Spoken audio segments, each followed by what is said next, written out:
Good afternoon, everybody. It is wonderful to be here with you in this new year, January 2025. Really looking forward to a fantastic year with all of you. My name is Maxine Gaines, and I am super excited to be with you all this afternoon at Live at the Waterhole. Can't wait to see what all of our cameras have to show us. And I just wanted to wish you all, seeing as this is the first time that I'm chatting to you in the new year, just want to wish you all a fantastic new year. I hope it's a really special one, and I hope you all had a wonderful holiday season. Super excited to be on board this afternoon. We're starting with Oldonyo in Kenya, and wonderful to see how green the landscape is looking, and really fantastic to see the ellies and the giraffes coming down. And wow, look at all the swallows that are flying. I think they're obviously coming to collect some mud at the waterhole for their nests. It looks like that's what they're up to. They could be drinking, but it also looks like they might be collecting mud. Beautiful, beautiful afternoon at Oldonyo by the looks of things. Hi, Bill. You're only here for a short bit. Okay, well, great to have you on board for as long as you can be with us. Good. You say you're getting ready for work, so it must be morning where you are. Good morning. Hi, Mercedes Bean. Lovely to have you on board. Thank you. Yeah, it's great to be back. I've had a wonderful rest, wonderful holiday, and I'm itching to get stuck back into everything that is live at the Waterhole and Wild Earth. So great to be back with all of you.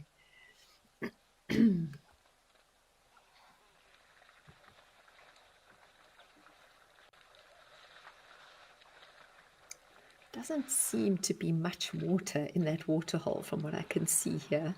It must be because the elephant is getting some nice, he seems to be putting a lot of water into his trunk, but it looks quite, almost quite depleted. The level looks quite low, and yet everything around looks very green, which is interesting.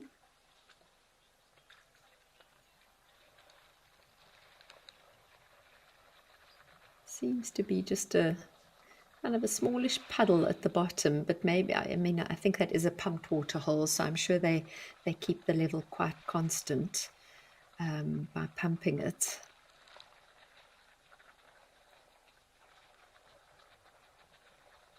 Look how vigilant that giraffe is that's standing in the background.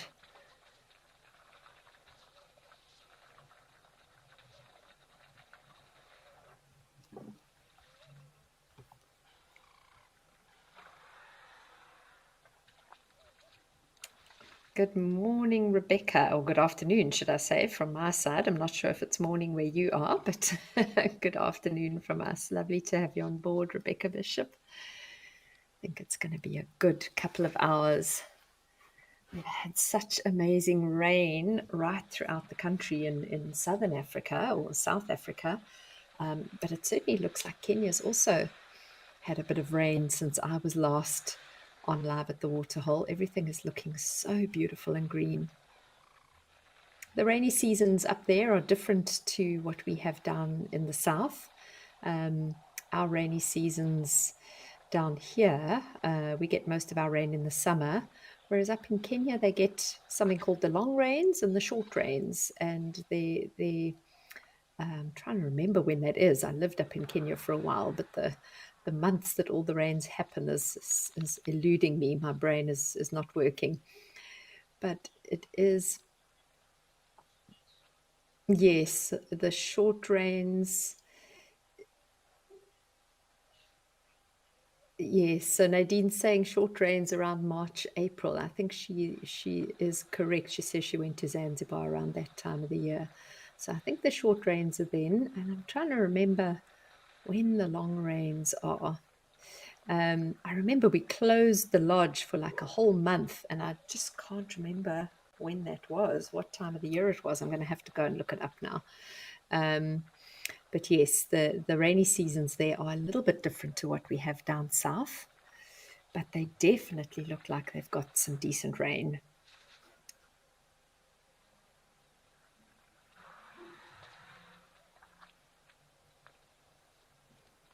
So I think it's the long rains are March to May.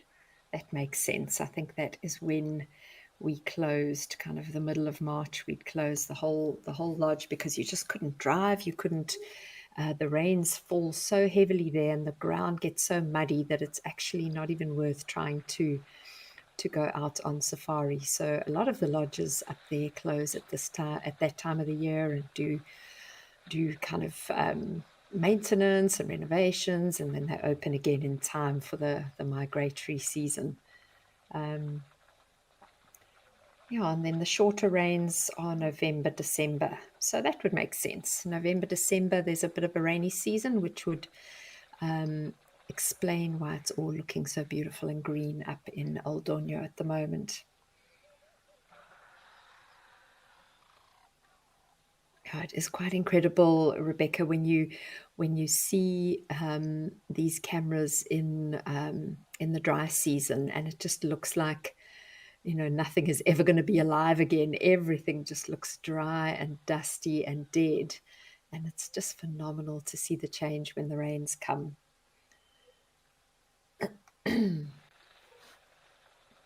Wild at Heart, you say it's good to hear my voice. Thank you so much. It's so good to be back. It really is. It's been a lovely holiday with my family, but I really have been itching to get back and see what's happening on all these cameras and catch up with everything. So fantastic to be back. That giraffe at the back there has not stopped staring. He looks super vigilant. All the other giraffes are coming and going and drinking water with the Ellie, but he has not had a drink yet that I've seen, unless he drank before the cameras got onto him. But he is very, very vigilant. Definitely is a male. I can see that by the horns.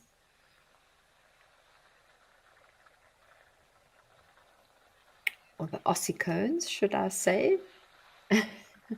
Nadine says she's trying to zoom in on the giraffe, but the elephant's ears are photobombing. Yes, he is photobombing. But yes, from those ossicones, or horns as we sometimes call them, they're not true horns.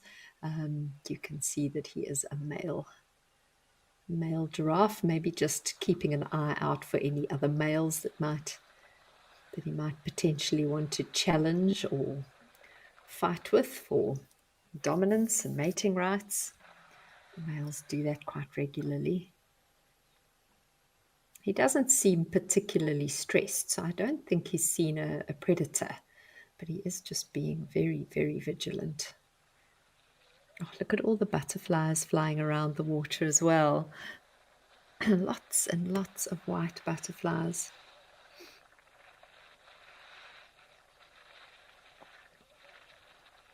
Oh, lots of giraffes under that acacia tree there.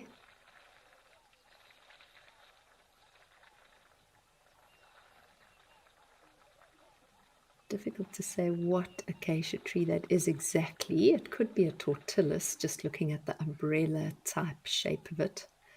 That giraffe's having a good scratch. I don't think he's trying to get food. It looks like he's more interested in kind of scratching his face and his nose on the rough bark of the acacia tree.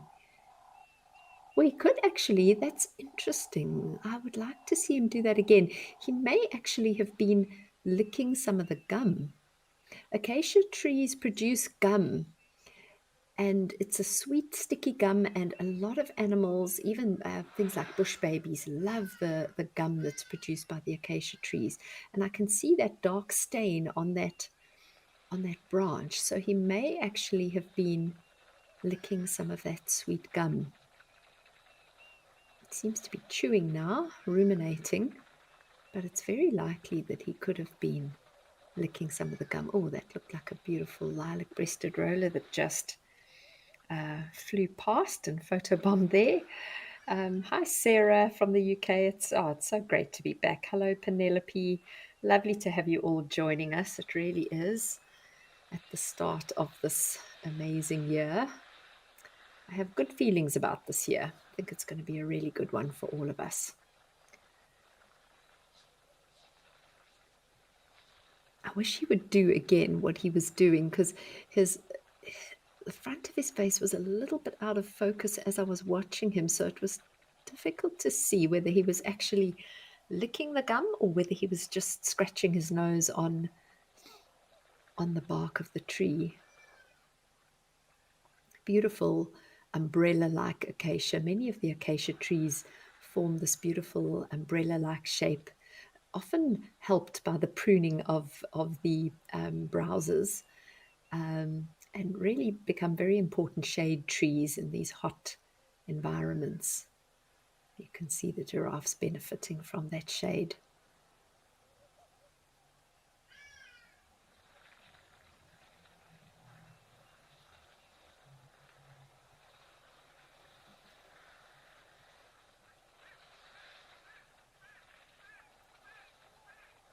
Joan Mello, you say good Tuesday, Wild Earth and Maxine. Yes, it is a good Tuesday. Spaz Ironkov, sorry, I hope I'm pronouncing your name correctly. You're asking, oh, you're not asking, you're saying it's great to begin with elephants. Yes, it is. And some giraffes. You say you hope you didn't miss anything else. No, you haven't really missed anything else. It's been a giraffe and elephant start with a few birds flying around.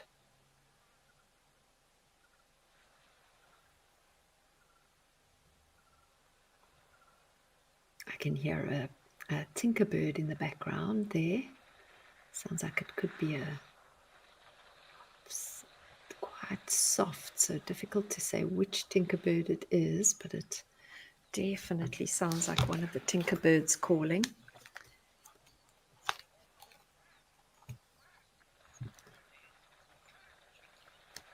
Nadine's going to try and see if we can spot any birds. I think that tinkerbird is probably the yellow-rumped tinkerbird, or what we call the golden-rumped tinkerbird down here. That I can't hear it now, but it was kind of a prrr, prrr, prrr. And they can call for hours and hours on end. You kind of wonder if they're not going, if their voice boxes or their syrinxes, as not a larynx in a bird, it's called a syrinx, isn't going to get overworked and sore, but they can just call for hours and hours on end, non-stop. Oh, we've got some interesting looking birds over there. Looks like doves. We've got a roller, yes, on the left. Looks like a lilac-breasted. I'm going to go with lilac-breasted. The lighting isn't good. And then the two on the right look like one of the dove species. But again, with the lighting, it's a bit tricky to say exactly which dove that is. I can hear laughing doves. So I'm assuming that it's probably two laughing doves sitting there, because I can hear laughing doves calling in the background.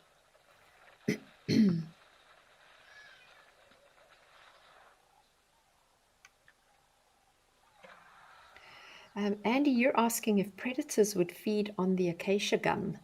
That's an interesting question. And I would think that most probably wouldn't, but maybe some of the tree climbing predators like a genet might take advantage of that source. It's quite a rich energy source, so perhaps a genet that is quite good at climbing trees and spends a lot of time up in trees might lick some of the acacia gum.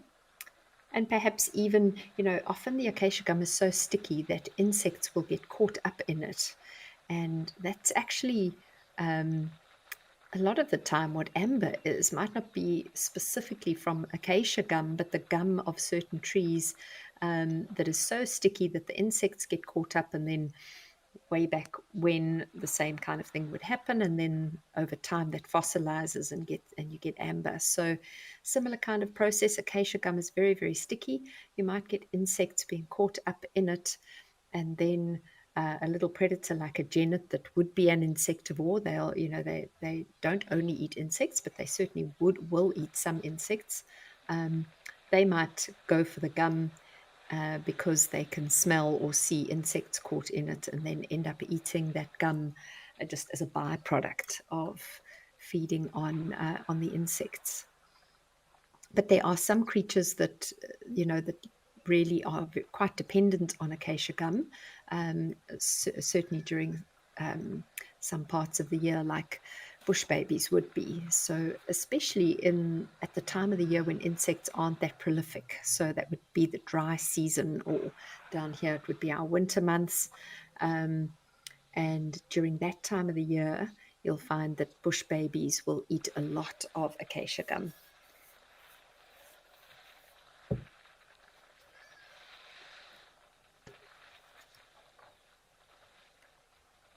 There seem to be so many birds here. I can see lots of laughing doves there. There also seems to be some ring-necked doves. So the laughing doves are the ones with the reddish kind of tinge to their breasts, to the kind of up on the right.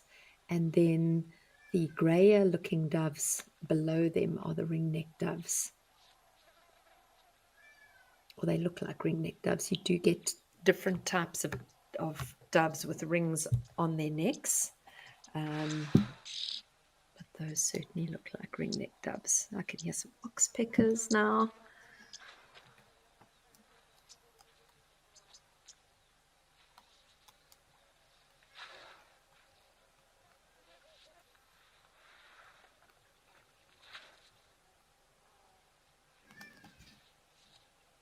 It's obviously a popular time of day for all the birds to come down for a drink. Those trees are just full of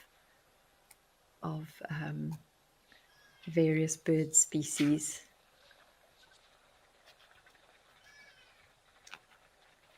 Lots and lots of doves. I know in East Africa get a lot of mourning doves, which can be quite difficult to tell apart unless you can really get a good look at the eye and the beak, or unless you can hear the call. So the only dove call I've heard has been the laughing dove. So those other doves, I'm just guessing, are probably ring-necked doves.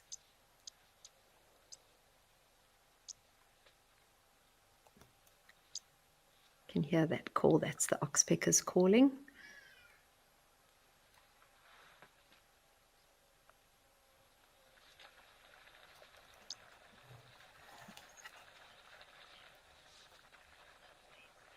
Oh, shame. Nadine's saying it's been quite tricky to focus today. Maybe something to do with the heat. They're not easy to get all of these birds in focus. I think you're doing a great job, Nadine. I would hate to have to deal with that. So those are definitely laughing doves with that reddish color to their breast. They actually are such beautiful birds, the laughing doves. They're very underrated. I love a laughing dove. If you look at the detail in their plumage, if you spend time with a laughing dove and the beautiful kind of markings on their throat, they really are stunning, stunning birds.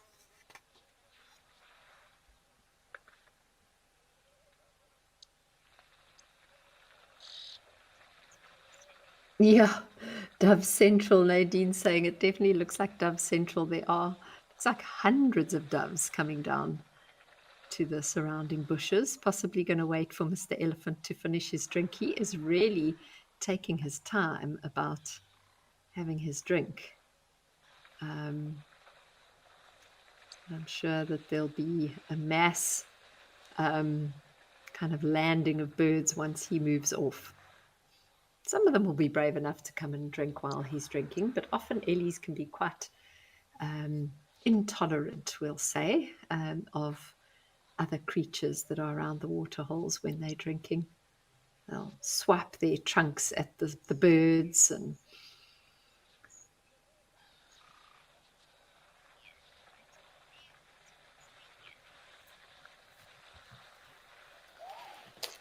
so apparently there are some elephants at Safari Hook in Namibia. So I think let's go and have a little look at what's happening there, and I'm sure we'll come back here. There seems to be a lot of activity at this waterhole as well, but let's go and check out Safari Hook and see what's happening with that ellie there. I'm interested to see whether it also looks like there's been some rain in that area. Namibia is such a dry country. They've been through an incredible, well, incredible is probably the wrong word, but a really devastating drought over the last few years. So it'll be nice to see if there's been any rain around Safari Hook as we listen to the oxpeckers on that giraffe. Ah, okay. Well, it definitely does look like the surroundings are a little bit greener from when I saw it last. So maybe there has been a little bit of rain here too.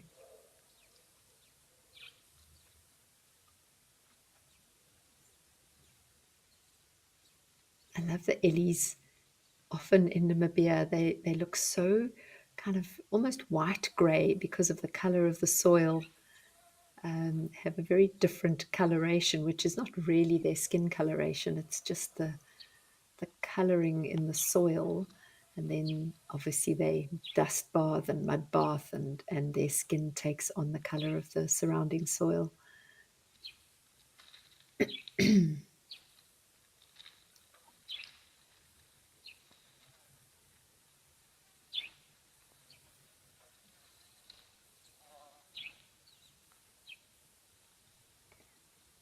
Ah, Sarah, you're saying that a laughing dove is another new bird for your list. That's awesome. Picasso, you're saying you're loving the green everywhere and the wildflowers. Oh, I love it too. It's summer is just my best time of the year. It's I know a lot of people enjoy the bush in winter, and I think winter is possibly an easier time to find predators because the bush is not as thick. But for me, nothing beats summer in the bush. It's just so alive with insects and birds and flowers everywhere, and it's just a very special time as we watch this oryx or gemsbuck come down to join the ellie at the waterhole.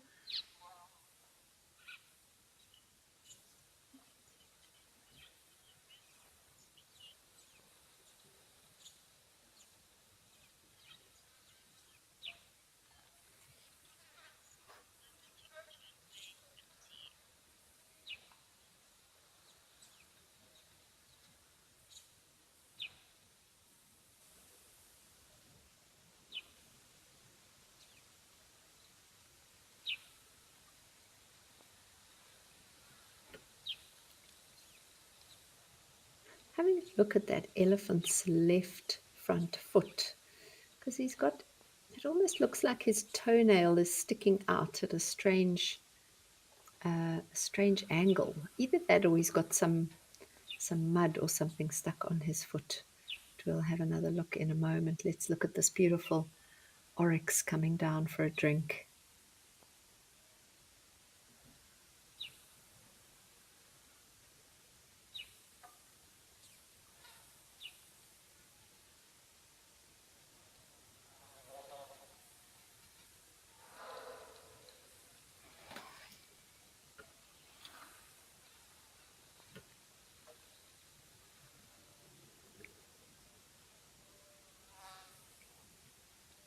Sarah, you say that elephant looked prehistoric. Yeah, they do. I don't know what it is about that light grey colour that almost accentuates their wrinkles. And to me, they do look older, or yeah, as you say, a little bit more prehistoric than we are used to at some of the other areas where the soil isn't as light grey. He's got a bit of a fright there, that oryx. I'm not sure what he saw that startled him. Making sure that there's nothing there when he comes down for his drink.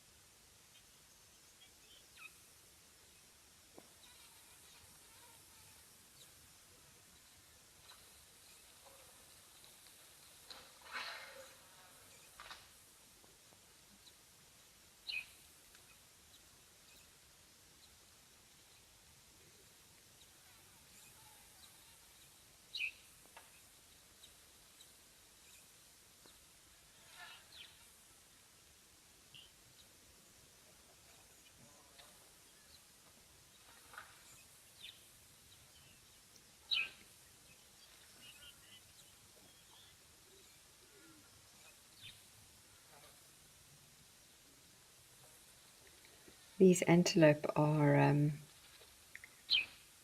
so good at going without water. But obviously when water is available, they do take advantage of it. But they can go quite long periods without drinking. Very, very well adapted desert antelope species, the oryx. Milo, you're asking if there are any crocs in Namibia. So because Namibia is such a dry country, it would be quite difficult for crocs to survive in most of the country. Up in the north, where you kind of get the bigger rivers flowing, especially the rivers that become, the Chobe, the Zambezi, that whole Caprivi strip area of Namibia. Certainly you do find crocodiles there, but in the drier parts of the country, there are no crocodiles. So it just depends where you go in Namibia. But the Caprivi strip is kind of, it runs along the Chobe River. The Zambezi River runs quite close to that Caprivi strip area, and there are definitely crocodiles there. Charlotte, thank you. You're saying welcome back. Maxine, thank you very, very much. It's so good to be back.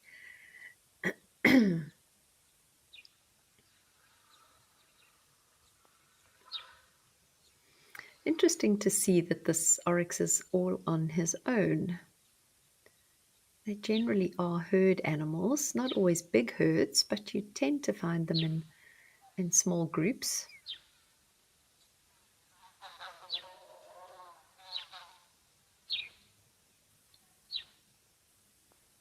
They are such pretty antelope. They are one of my favorites, if not my favorite antelope. I haven't worked in many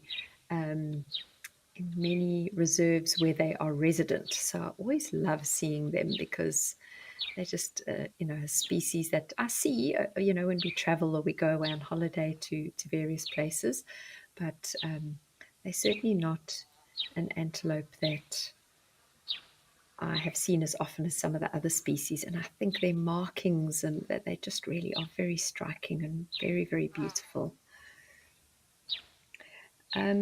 Zara, you asking if they form bachelor herds? They certainly do. And so this could be, a male that's, no longer with any females, has been ousted and is maybe going to go and find a bachelor herd. But they, as with most antelope species, safety's in, or certainly not most antelope species, I shouldn't say that. Forest antelope species and antelope that occur in thicker bush tend to be more solitary or on their own or in very small groups. But this is an antelope species that you tend to find in open areas. And those antelope normally kind of abide by the safety in numbers principle. And so you'll find them in herds or larger groups. So it is, it's not completely unusual to see one on their own. He might just have been thirsty and left the herd to come down for a drink. But they certainly are normally found in groups. Charlotte, you're saying it's also your favorite antelope. Yeah, they really are just so striking and graceful, beautiful looking animals.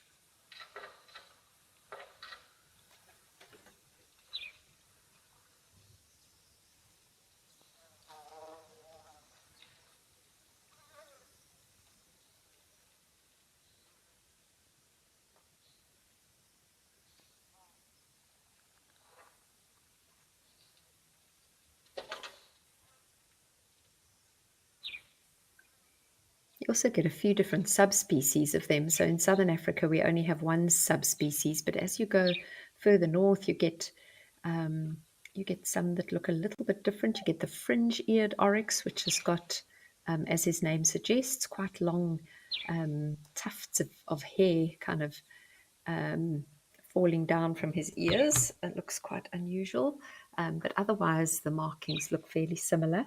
So most oryx species look quite similar, but they have slight differences that categorize them then into a different subspecies. And there we have that Ellie again. Now have a look at his left foot as he stands there. There's definitely something sticking off it that looks a little bit unusual. Yeah, it might just be mud or dung or something that's stuck there, but it looks a bit weird. As he lifted his foot, I noticed it, because initially I just thought he was standing next to a rock or something, but then when he lifted his foot, that little protruding piece came with his foot. So he's either got something stuck on his foot, or he's got a toenail or something that's deformed or sticking up. It'll be interesting to see if he does walk for us, whether he is limping on that foot. He seems to be putting weight on it though, so hopefully it's nothing too serious.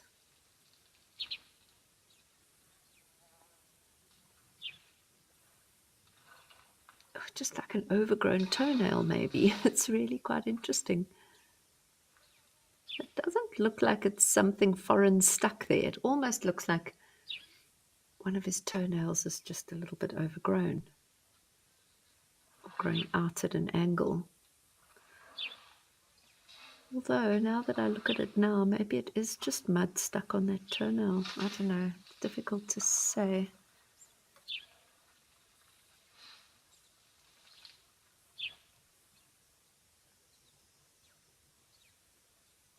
He is loving that nice clean water coming out of the pipe there.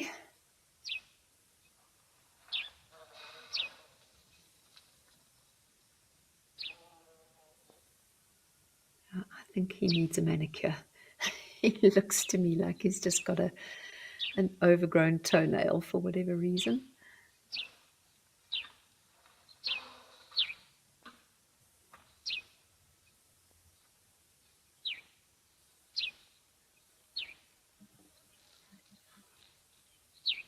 Nadine's wondering if they lose their toenails. I've never thought about that before for elephants, but I mean, it's possible if our toenails can fall out after if you, I know a lot of runners sometimes lose their toenails if they've got incorrect shoes, or if you kick your foot too hard or do some injury to it, your toenail can fall out. So I suppose the same thing could happen with elephants. I've never heard of it happening before, but I'm sure it's not impossible.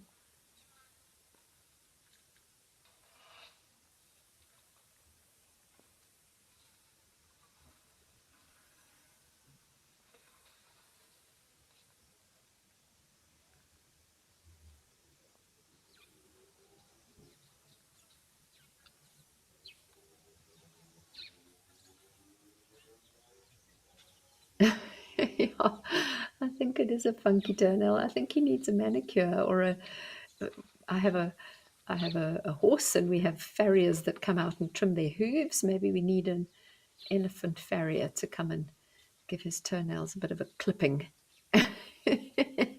Nadine says she's not offering. No, I don't think I'd like to do that job. I see whenever when the farrier comes to do my horse's hooves, my horse tends to take advantage of it, and as the farrier's bent over with the leg up, he'll put his full weight onto the poor farrier and kind of lean on him and rest. Can you imagine an elephant doing that when the farrier's trying to clip the elephant's toenails? That wouldn't go down well.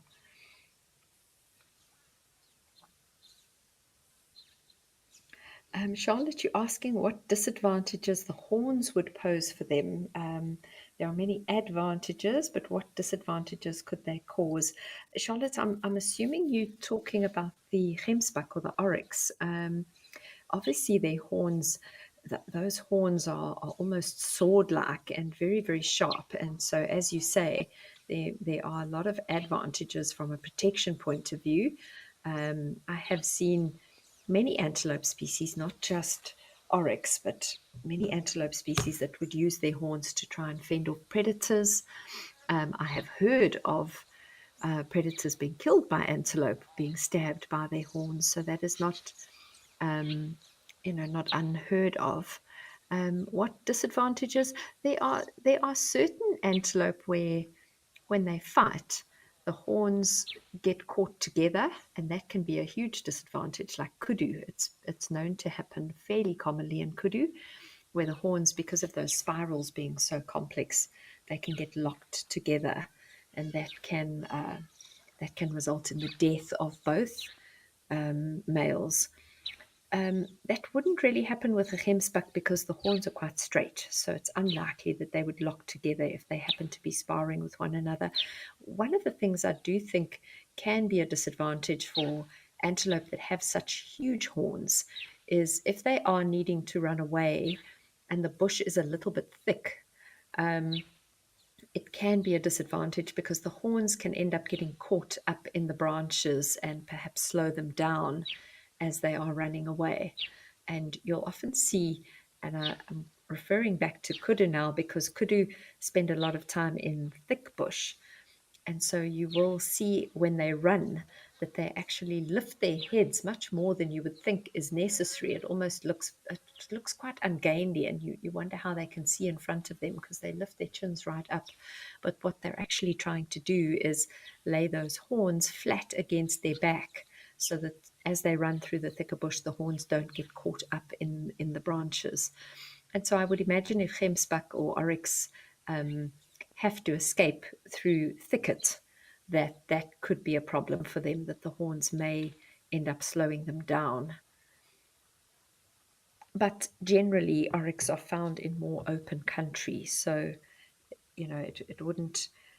Those huge horns probably wouldn't have evolved if they were a more closed country or thicket species. But because they normally found in more open country, it's not something that they have to worry about on a day-to-day basis.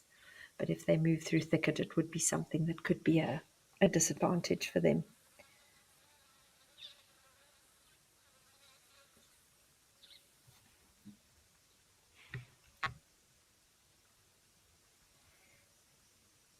A lovely group of little springbuck having a drink here.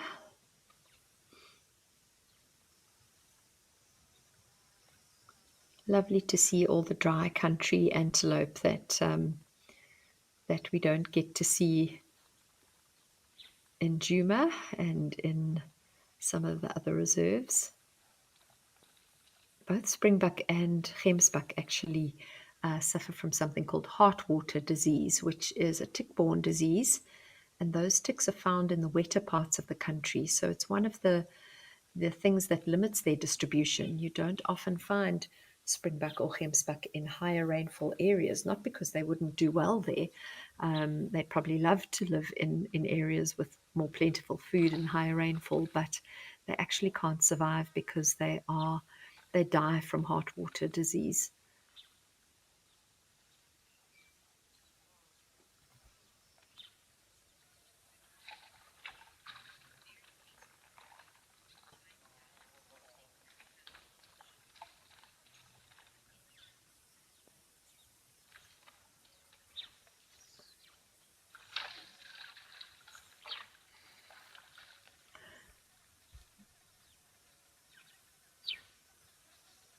So I think we'll watch these springbuck for a little bit longer, and because it's always lovely to see them, and then we might head over in a few minutes to one of the other water holes.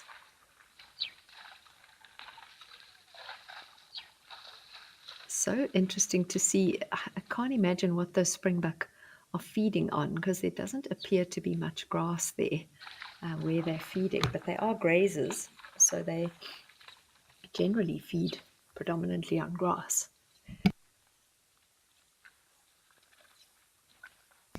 Oh, we've got some zebras coming down for a drink now. That's lovely. Now these chaps, unlike the springbuck and the gemsbuck, would need to come down regularly to drink. They are not as well adapted to dry conditions as the other two species. Lovely to see the difference in the shadow stripes on those two zebra. The one on the left has got quite very distinctive shadow stripes, and the one on the right, the shadow stripes look a bit more washed out. Spaz Yankov, you're asking how springbuck evolved to feed on the vegetation here. Um, well, I'm not sure I'm understanding the question correctly, but springbuck are grazers, so they would need to be to occur in areas where there is grass available. They will feed on, most grazers will browse occasionally, the same as most browsers will graze occasionally. But for the most part, they are grazers, and so they need to move with the rain. Um, in fact, one of the biggest migrations that was known to occur on this planet was the massive springbuck migration that used to happen in the Karoo way back before, when the original settlers arrived in South Africa, the original European settlers. They reported these incredible migrations where, if you were in one of these frontier towns, there would be days and days of just millions of springbuck passing through, moving with the rainy season. So as the rains fall and the grass grows in a specific area, those springbuck would move with with the rains. Obviously, those migration routes have now um, been cut off with fences and roads and development, and so the springbuck can't follow their normal migration anymore, and that's why you have things like these waterholes and um, you know people managing game reserves and game farms have to bear in mind that they need to provide water for the animals because they can't move as they did in the past, and they also need to make sure that there's food available right throughout the year. So you might find that the springbuck in this area will move around on the reserve depending on where they can find grass, but they are quite dependent on grass. As you can see, there's some waterbuck there. They are also grazers, so there must be grass about. There must be grass growing somewhere throughout the year, or they wouldn't survive. Often the grass doesn't grow very well close to the water holes, so we might be getting a very skewed perception of what the rest of the reserve looks like, because what happens around these water holes is because they're so busy and there's so many animals coming down constantly to drink, um, the the grass surrounding the water hole firstly gets trampled and secondly gets grazed. The animals are close to the water, they're spending a bit of time near the water, and so they graze around that water hole, and so the grass around the water holes gets grazed down to nothing quite quickly. And then you have the compounded effect of so many feet trampling the area around the water hole. So what we're seeing around this water hole is probably not what the rest of the reserve looks like. If you had to, have a bird's eye view or a drone view of the rest of the reserve, or if you were on the ground there and you drove away from the water holes a bit, you're probably going to find some beautiful grassy areas. But as they're coming down to the water hole to drink, they just, completely decimate the area around the water hole, and the grass doesn't grow very well. It's one of the reasons why managers have to think very carefully about their water points, where they want water holes to be, how many water holes they want, the distance between the water holes, because you don't want to have these massive congregations of animals around the water holes where they just denude the area of grass. You actually want the animals to move. So sometimes managers will even close off water points for a season and then open that water point the next season and give the closed area a chance to have a break and to recover. So there's quite a science involved in managing the water holes, keeping some closed, opening others. How many are you going to have? How far apart are they going to be? It's very, very technical. Yes, while we talk about the technicalities of it, this Ellie's not worried about the technicalities at all. He's just enjoying a nice bath.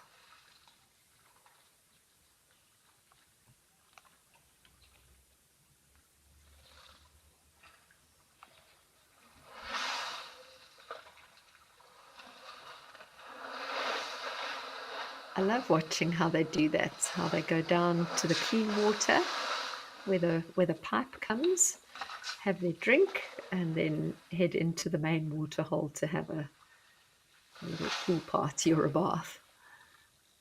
So clever.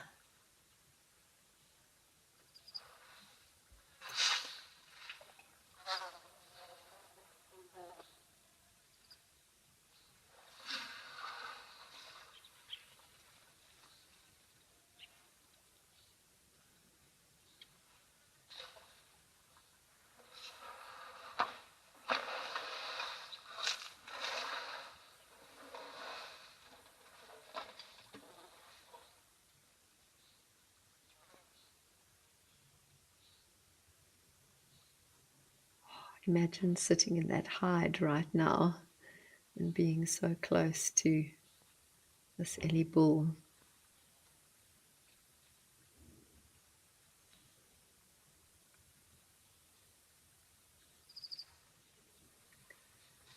Look, he's putting his trunk, it almost looks like he's putting his trunk into the hide. Let's hope no one's sitting right there. They'd get a huge fright if the trunk came in. What are you doing, chap?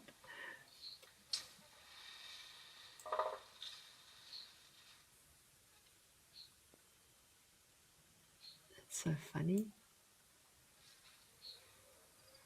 I've sat at hides before that are built so that you have an eye level view of the animals that are coming down to drink, and it is just the most incredible experience when these massive elephants come past and you kind of basically at eye level with their toenails, and just these incredible giants walking past you. It's quite a humbling experience. It really is. Yeah, it is a really large elephant.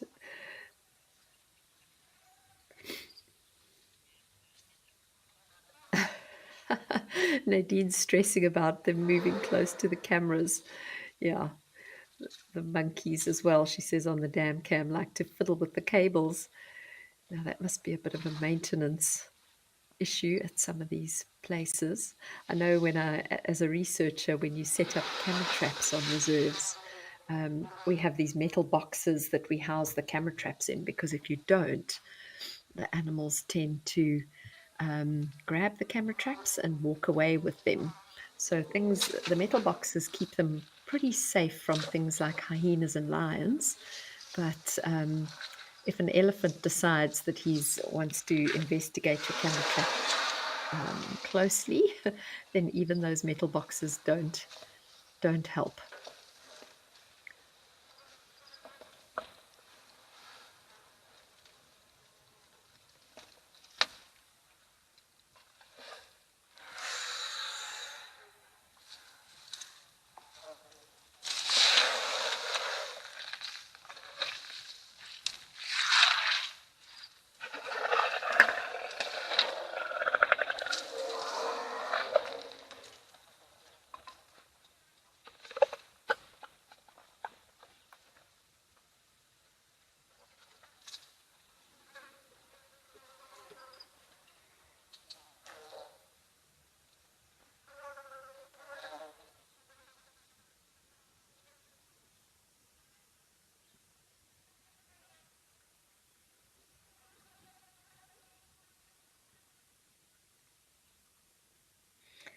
So, Sarah Siddons, you are asking what months are must. So, must is not actually a very seasonal thing with elephants. They are quite different to a lot of the other animals that, have a very specific breeding season, or a breeding season. Even predators don't have a very specific breeding season, but they'll have a certain time of the year where most of the babies are born. So there is a kind of a breeding season. But with male elephants, must can happen at any time of the year, and the babies can be born right throughout the year. So there definitely isn't a specific season where I would say, you tend to see more elephants in must. it is very variable depending on each elephant and their hormone levels, and the hormone levels of the elephants around them. And it can happen definitely at any time of the year. You could have elephants in must. For those of you that aren't sure what must is, that is a time when the elephant's testosterone levels are very, very high, and they become a little bit more aggressive, and they then go out, looking for females to mate with, and the females find a must bull more attractive than a bull that isn't in must. So a bull that isn't in must can still mate and possibly father offspring, but there's a higher chance of the mating being successful if the bull is in must. And so females tend to prefer to mate with a must bull. Those. Oh, I thought that goose was drinking, but it's actually feeding on some algae or something that's growing in the water there.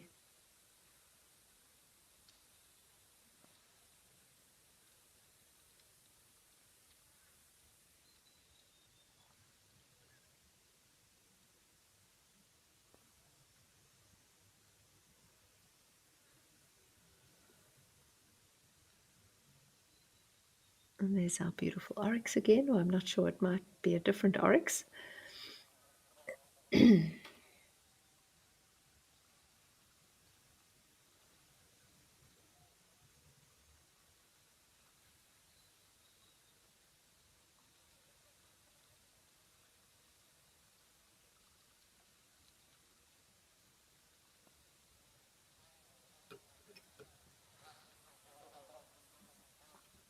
Yeah, that Egyptian goose is definitely feeding on the algae in the water. They also graze, so they feed on the heads of the grass, and the seeds. You'll see them stripping seeds off grass that is in seed.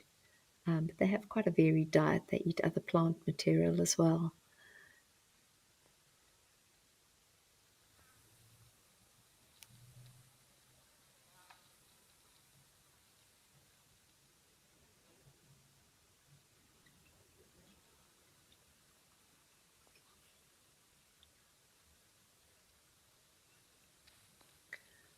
Lots and lots of swallows darting around at this waterhole. Oh, actually, it's not swallows for eyes, it's dragonflies. They looked so huge, and the way they were darting over the water, I thought they were swallows, but now that I look closely, it's just lots and lots of dragonflies. Always a sign of a healthy water ecosystem when you see lots of dragonflies.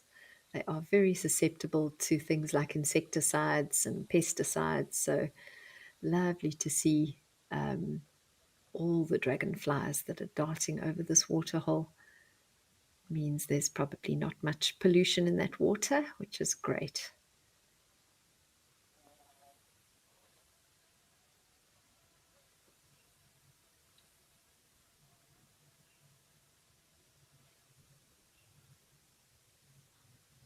Some more plain zebra coming down for a drink. Looks like they've walked a long way. they look quite. Oh, this isn't plain zebra. This is one of the mountain zebra species. Can you see that they don't have stripes on their belly? So this is probably Hartman's mountain zebra, I would imagine. The plain zebra have stripes all the way around their belly, and the mountain zebra don't. So the Hartman's mountain zebra and the Cape mountain zebra are kind of subspecies of, so they both called mountain zebra, and then you get Hartman's mountain zebra, which is found, they both found in southern Africa, but the Cape mountain zebra more in South Africa, and then the Hartman's mountain zebra up into Namibia. So this is more likely to be Hartman's mountain zebra than Cape mountain zebra, and it's lovely to see them. We had the plain zebra earlier. Now we've got our mountain zebra coming down.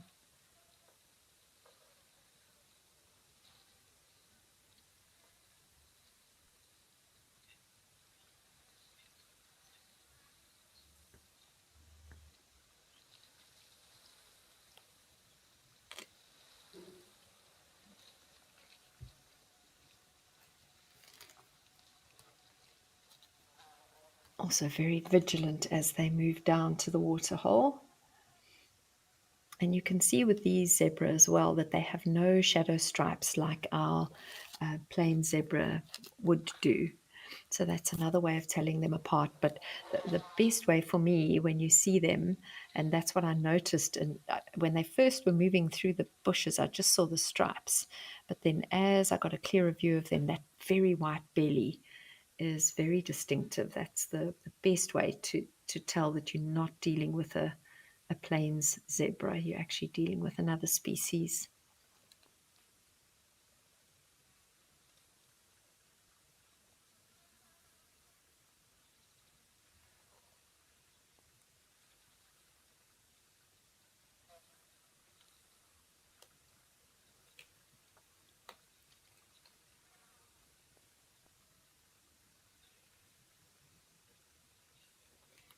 So there's quite a debate on whether the Hartmann's mountain zebra and the Cape mountain zebra are separate species or subspecies. And I think at the moment, if you look at most field guides, they are classified as different subspecies.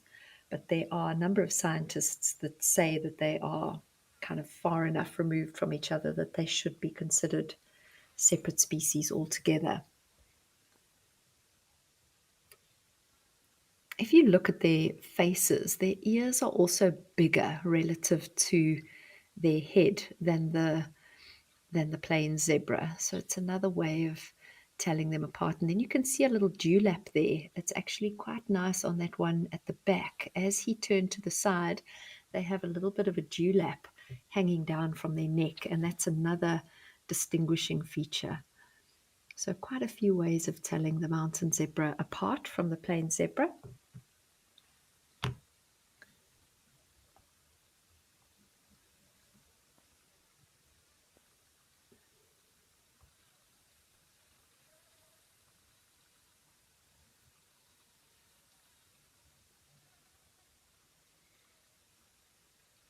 Can't really see the dewlap from this angle, but if we get a shot as they turn around, you'll see it's more noticeable on males, but they do have a little dewlap hanging off their neck.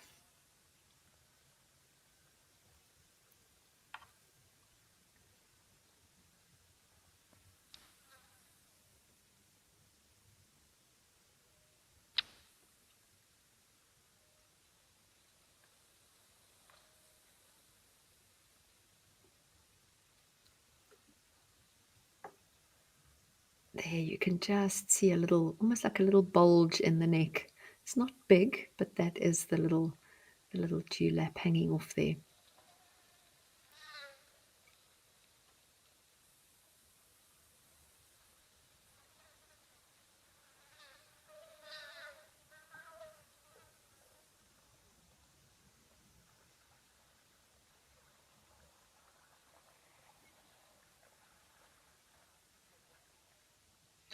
Randy, you asking if it's true that zebras can confuse predators that are trying to hunt them. So, it is one of the theories as to why they evolved such intricate and incredible stripes. And there are many theories. Evolutionists have looked at zebras for years and years and years and come up with theories as to why they have evolved these stripes. And certainly, if you do watch a herd of running zebras, it can be quite confusing to kind of single out a specific individual in the herd. And that is, for the most part, how predators hunt. They will actually single out an individual. Often they'll spend time looking at the herd and they'll go for an individual that is either young or is injured. Um, and it is quite difficult as a predator to single out an individual in amongst all these confusing stripes. So that is a theory as to why they evolved stripes. Oh, there that male's got a beautiful dewlap. Sorry, I'm interrupting the answer, but I'll get back to it. But it was a really lovely view of the dewlap on that male whose hindquarters we can see now. Yes, so that is a theory as to why they evolved the stripes. One of the theories, in fact, a group name for zebra is a dazzle because of the fact that you can get kind of dazzled and confused when you see them in a herd together, and find it quite difficult to pick out one from another, especially when they're moving quickly. But as I say, there are many other theories as to why they evolved stripes. Some people say that it's a protection against nagana or tsetse flies that give wild animals a disease called nagana. So humans get sleeping sickness from tsetse flies, and wildlife get a disease called nagana, which is quite similar in symptoms. And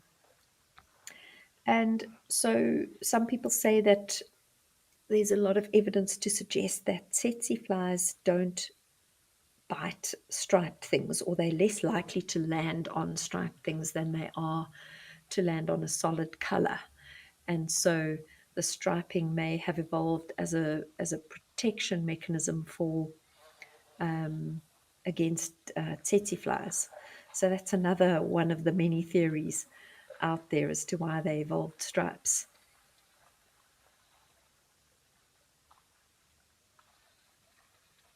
I know as a horse owner in South Africa, if you go to buy your horse a fly sheet, so a fly sheet would be a thing that you put on your horse if he's turned out into the paddock to try and protect him from horsefly bites.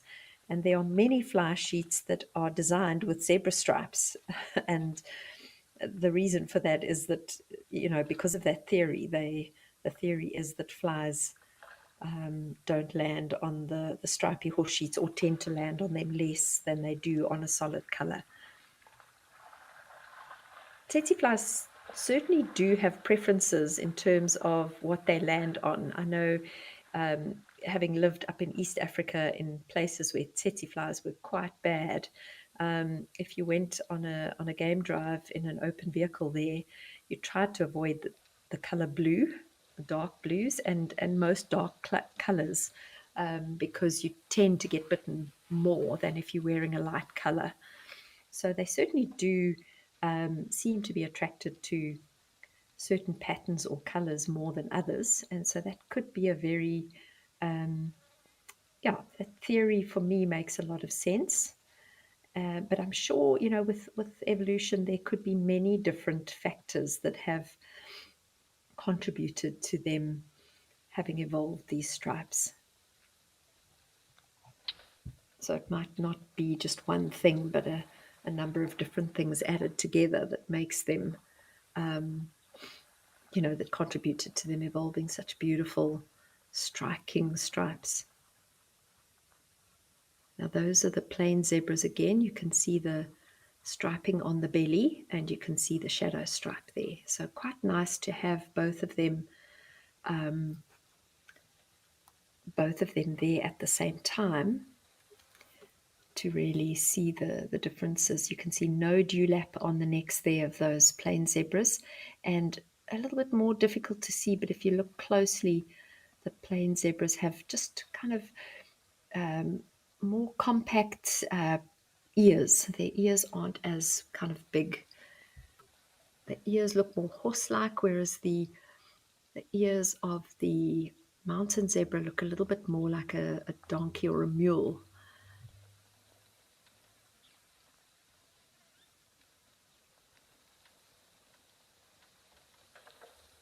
Gosh, something's caused a bit of consternation, and we've got both species there mixing together. That's so interesting to see.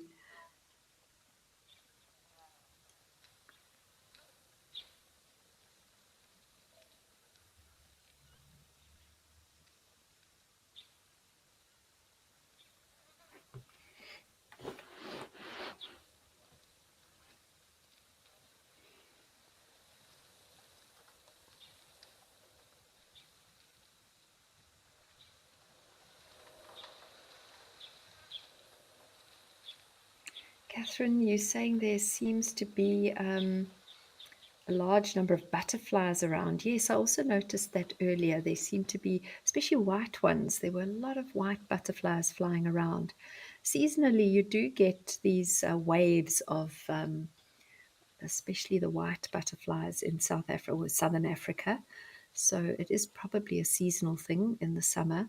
But yeah, very, very pretty to see all these masses of butterflies. And you say thank you for such a wonderfully informative program. Oh, that's so lovely to hear. It's yeah, we feel very privileged to be able to chat to you about things that we are so passionate about.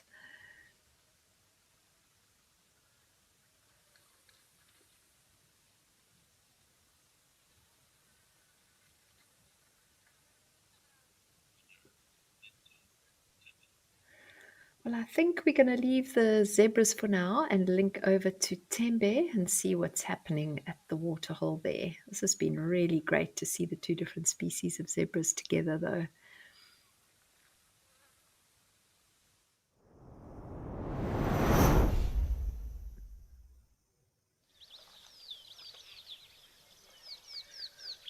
Well, KZN looks as green as it always is, but we've had a lot of rain over the last couple of weeks in KwaZulu-Natal, so it's going to be interesting to see what the waterhole looks like. Oh, look at that beautiful tusks on that male elephant on the right.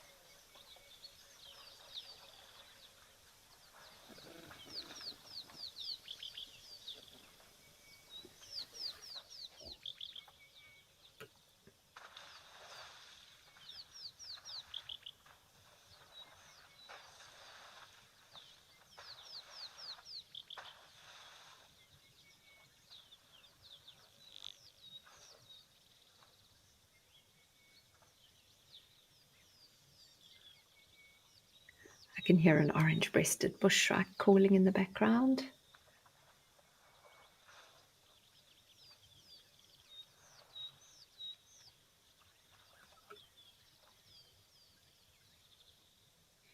Lenny, you're asking if I've ever seen a female tusker elephant or only males. Yeah, I have seen females with quite big tusks. Often with the females, the tusks are kind of long and thin. They don't reach the girth or the width that the males do. But I have certainly seen females with lovely tusks. I don't think they would be considered tuskers, though, probably mainly because of the width of the tusk, because I think for an elephant to be considered a real tusker, it has to do with the weight of the tusk, which would involve it being long as well as quite thick. So yeah, I can't say that I've ever seen a female tusker, but I certainly have seen females with quite impressive tusks.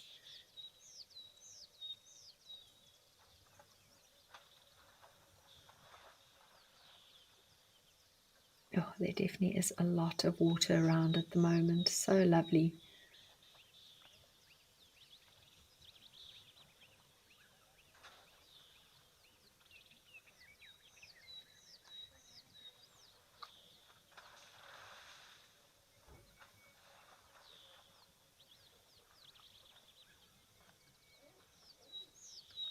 Some impalas there enjoying the shade of that. Looks like a mahogany tree.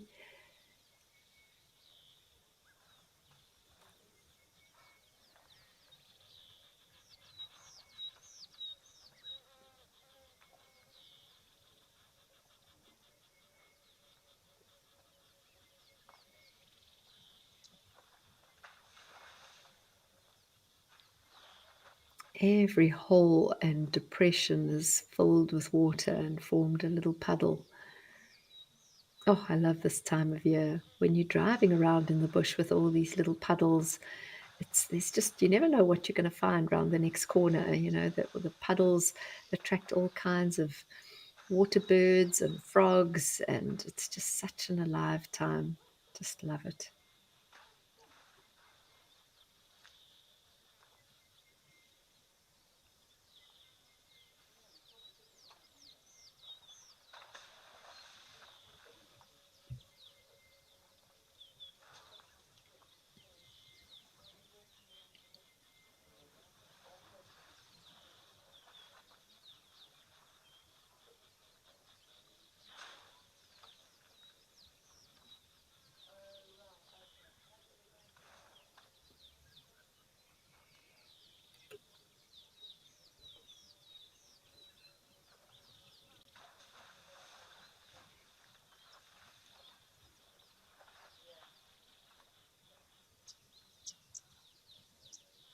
can hear some oxpeckers now. Lovely to actually just listen to all the birds that are calling.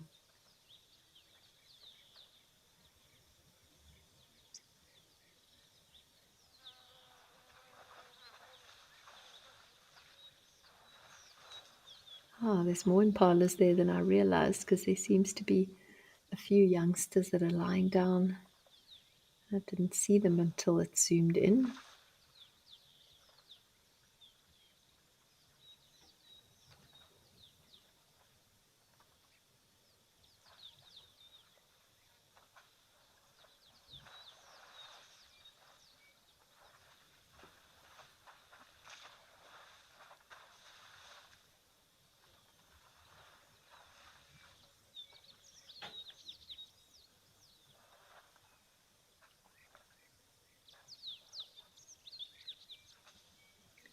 I can hear some European bee eaters as well in the background. Lovely having all the bee eaters back.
Okay, well, I think we're going to head over. There's a little nyala in the background there, but we're going to head over to Stony Point and see what is going on in the Cape.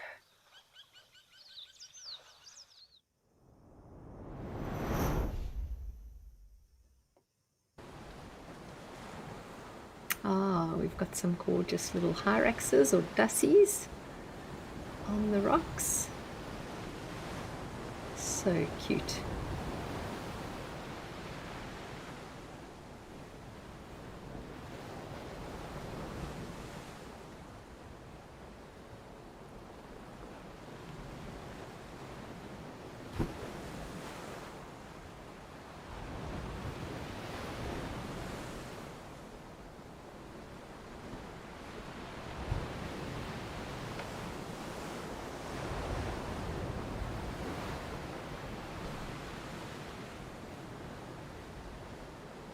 Seems to be quite windy down in the Cape at the moment, just looking at how their fur is getting ruffled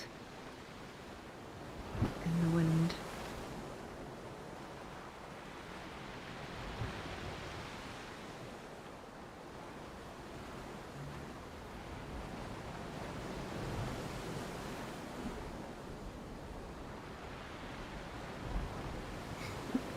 They're scratching a lot. They've obviously got fleas.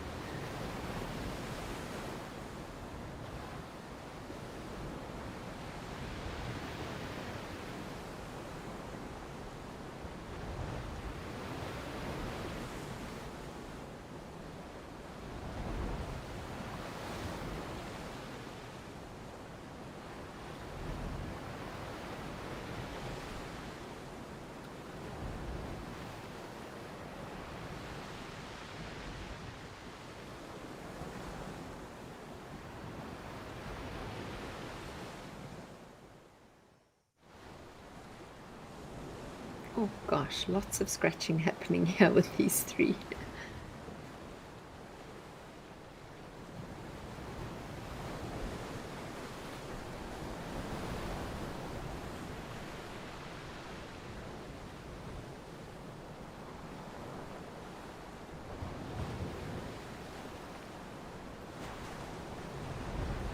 as that one grooms himself there, you can see the very sharp teeth that they have, which seems quite unusual for these little chaps, seeing as they are predominantly herbivores.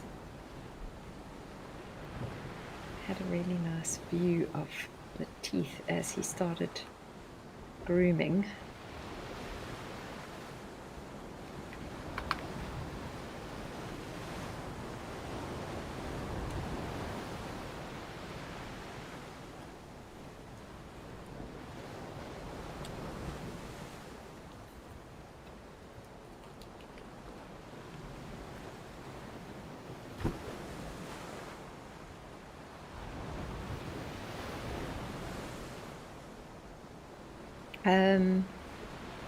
PB and Jan, you're asking if a hyrax is almost prosimian. Actually, a hyrax's closest relative, weirdly, is an elephant. They are they are distant relatives of elephants, which sounds really strange, but that is what the evolutionary biologists believe. They have similarities in their digestive system, in their tooth structure, and in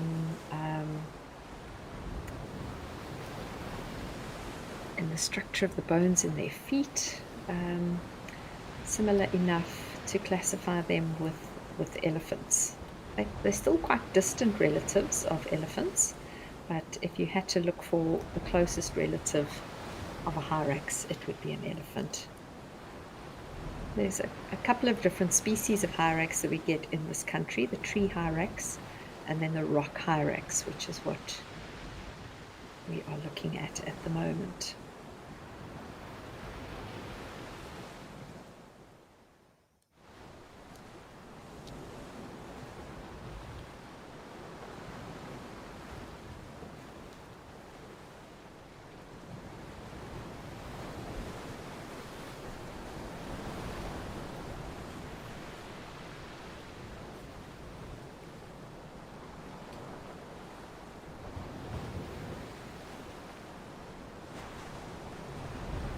Actually, I think there might be a third species. I think the rock hyrax has been subdivided into a couple of different species. I think we're looking at just a normal rock hyrax here, but I seem to remember that there's another subspecies now, Kyokophelt or something like that. Let's look it up quickly.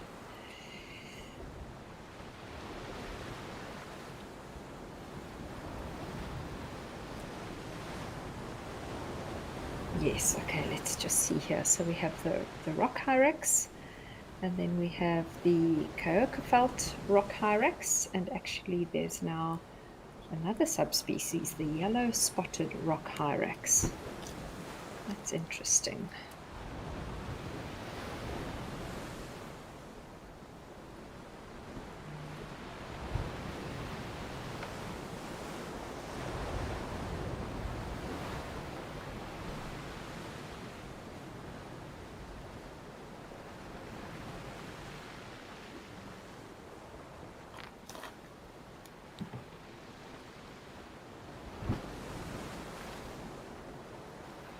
So, Mindy, you asking what their natural predators are, and can you give a size description? Sure. So let's look at the size first. A rock hyrax would be between 40 to 60 centimeters long. So if you look at your kind of average sized school ruler, it's going to be about 10 to 20 centimeters longer than that. And then their mass would be anything from 2.5 to 5 kilograms. So they're quite chunky little creatures.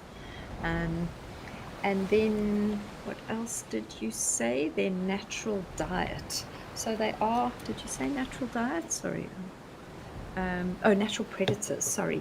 So yes, I mean, black eagles would be probably the biggest threat to most rock hyraxes. Rock hyraxes, as their name suggests, you generally find them on rocks or find them darting about in rocky areas in the mountains or on cliff faces, which is typical black eagle habitat. So the black eagle would be one of the main predators of the rock hyrax, but any bird of prey that is big enough would take a rock hyrax. And then in certain parts of the country where the ranges do overlap, a leopard wouldn't think twice about taking a rock hyrax for a meal. Some of the, caracal might try and take a rock hyrax. So, yeah, they have a number of predators, but predominantly birds of prey, especially the black eagle or what's now known as the Verreaux's eagle.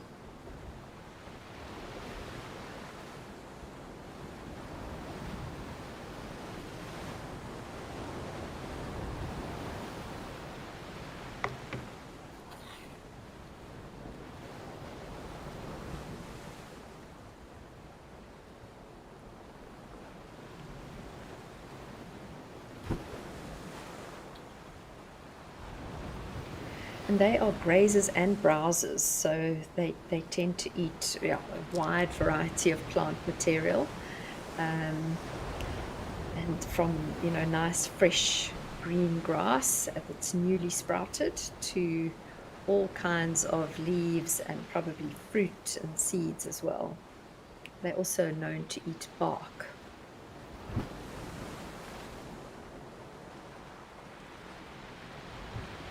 And what they're doing here is they are trying to warm themselves up. This is typical hyrax behavior. They love to sit on the rocks and then warm themselves up before they start moving. So they love to bask in the sun. And they're very vigilant though, because they obviously are susceptible to birds of prey. And they have an alarm call, a very specific alarm call that they will use to tell the rest of the colony that they've spotted a predator. It's a very sharp cry, and then they all kind of scuttle for safety in the rocks, in the nooks and crannies in the rocks.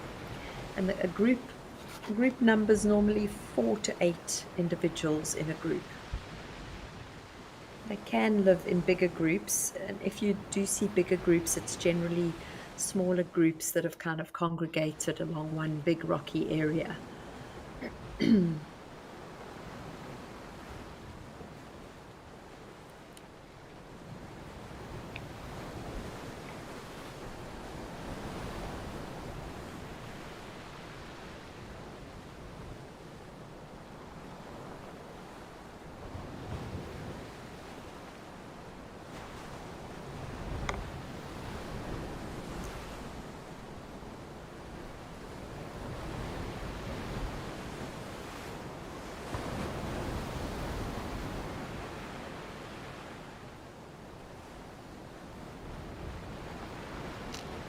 They are super cute, Sarah.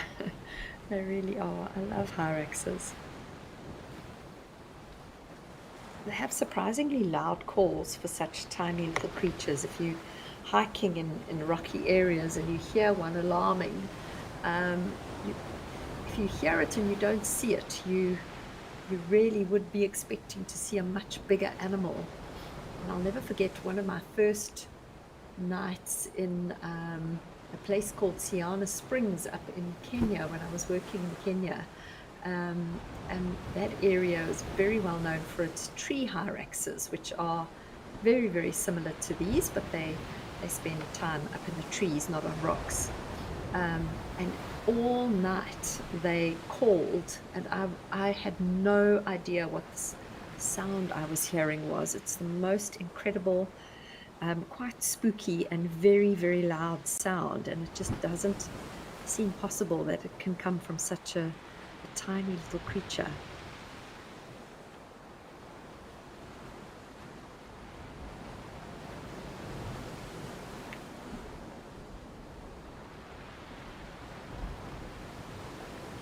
Hey, Darkman Lover, great to have you on board with us. Yeah, it's great to be hosting live at the Waterhole. I am thoroughly enjoying it.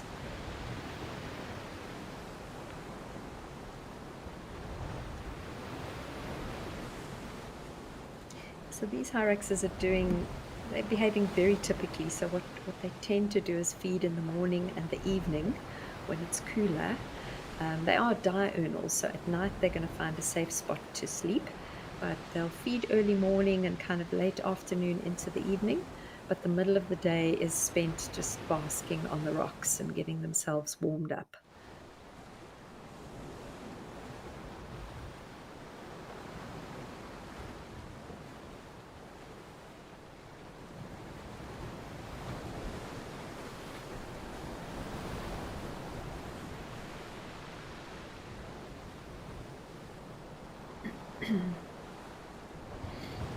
PB and Jam, you're asking if hyraxes feed on fish. No, they don't. They are purely vegetarian, and yeah, feed on a wide variety of plant material.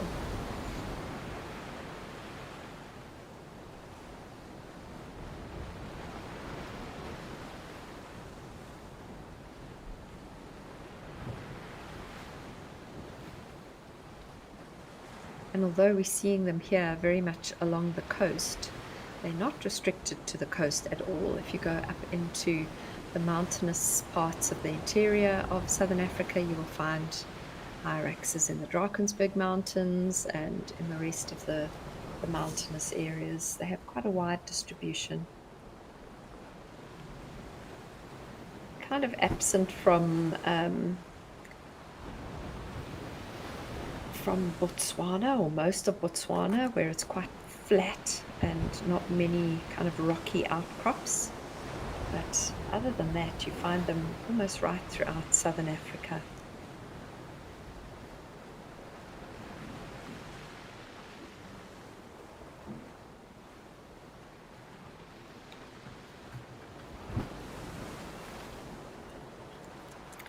Okay, well, we're going to leave these cute little guys and we're going to go over to Old Donyo and see what is happening there.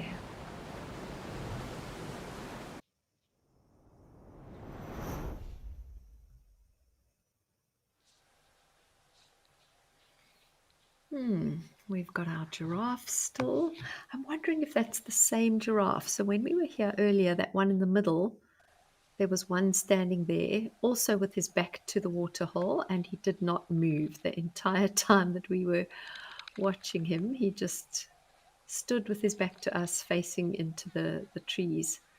It looks to be the same guy. So the other giraffes were all moving around him and drinking, and he just stood there. It's really quite interesting. I wonder if he hasn't maybe injured his leg or something that he's choosing to stay so still. I mean, I could be wrong. It could be another giraffe that just happens to be standing in the same place, but it just seems quite strange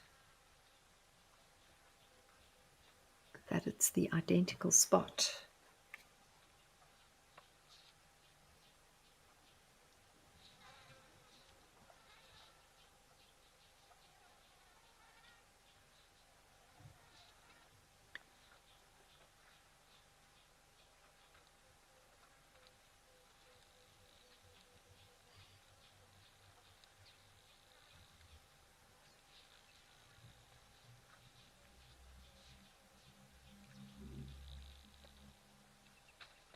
Oh, no, he's moving off. Maybe it's a different giraffe.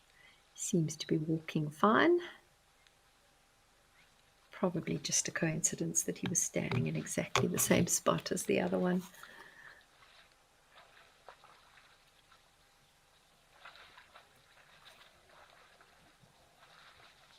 Oh, I love watching them drink. It's such a weird and awkward process.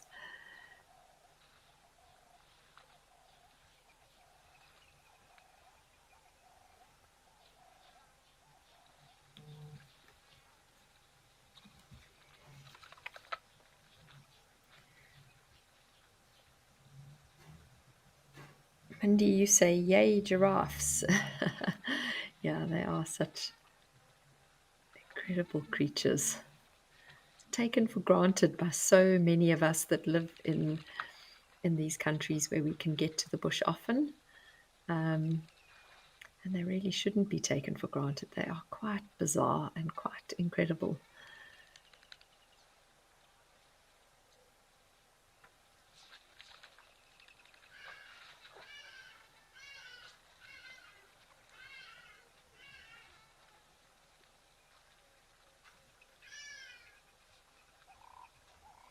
Dark Man Lover, you say you love giraffes. Yeah, they are very special creatures.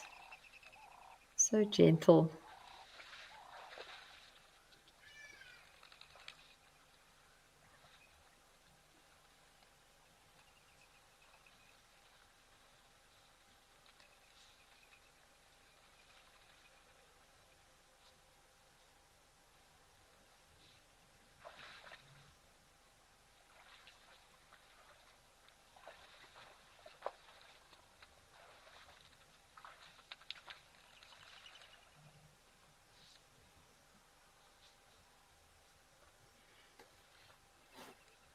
Rebecca, you're saying so many gorgeous female giraffes and one very alert male. Yeah, it does seem like there's a mixed group here of females and certainly some young males, and then yeah, a couple of, certainly one big adult male. Oh, there's another kind of a sub-adult male there. You can see how thick his horns are, the one in the middle, but still a bit furry on the top, so he hasn't spent too much time fighting and rubbing off the hair from the top of the ossicones yet.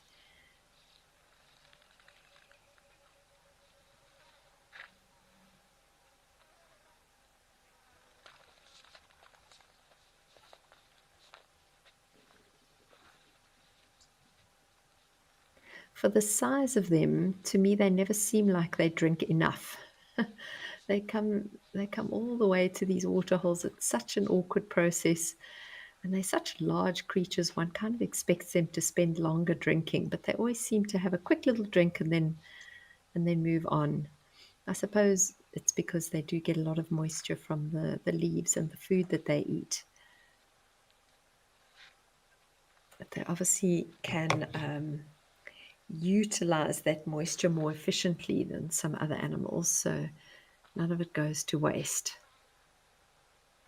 Unlike an elephant whose dung can be very, very wet and moist. When a giraffe defecates, the dung it's a little bit moist, but they certainly don't waste the water that they drink. Most of it gets reabsorbed back into their systems once it's passed through the digestive tract.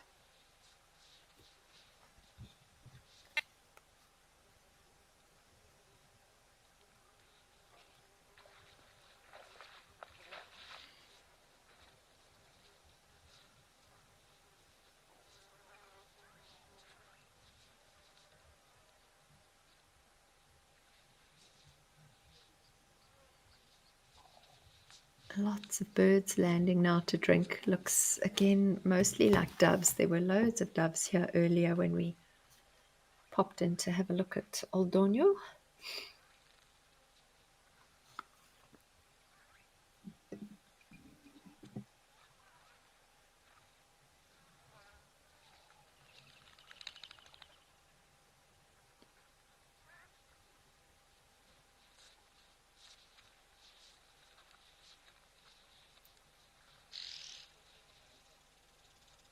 The doves seem to be super skittish as well. I'm sure this is the kind of place where a little accipiter or a little bird of prey that specializes in feeding on other birds would just sit and wait for the right opportunity to dart down and grab a bird that's drinking at the waterhole.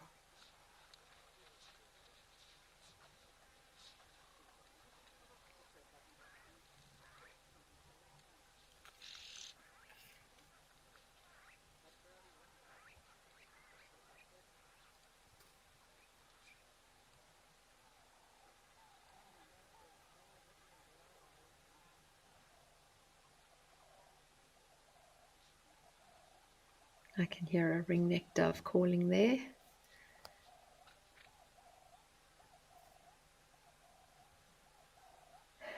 Mindy, you say for such a large animal, They poop little pellets. Yes, they do. When you see a giraffe pellet, it, and you don't know what's made it. Yeah, one of the last animals that would pop into your mind as a suspect would be something this size.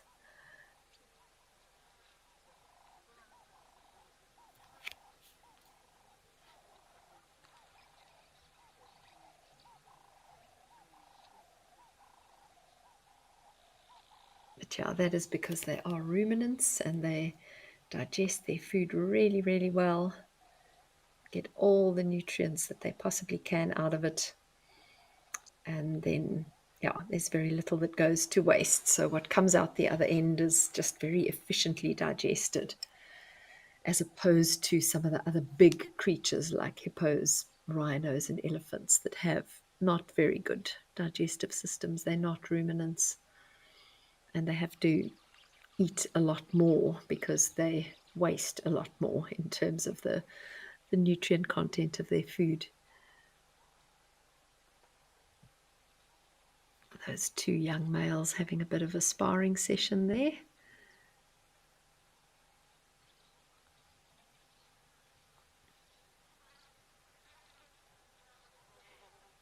Quite a peaceful scene, this.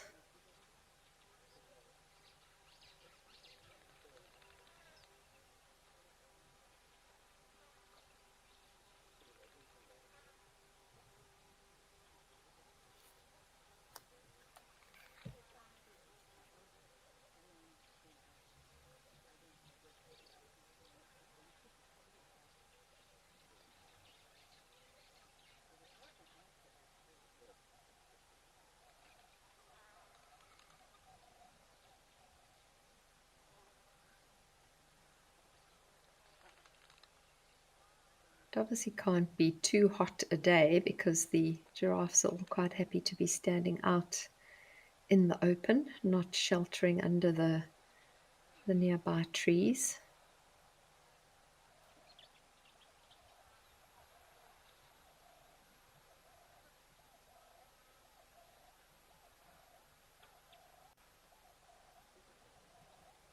That one giraffe that's getting involved in that sparring session is definitely um, outgunned by the other two. Is much younger, much smaller.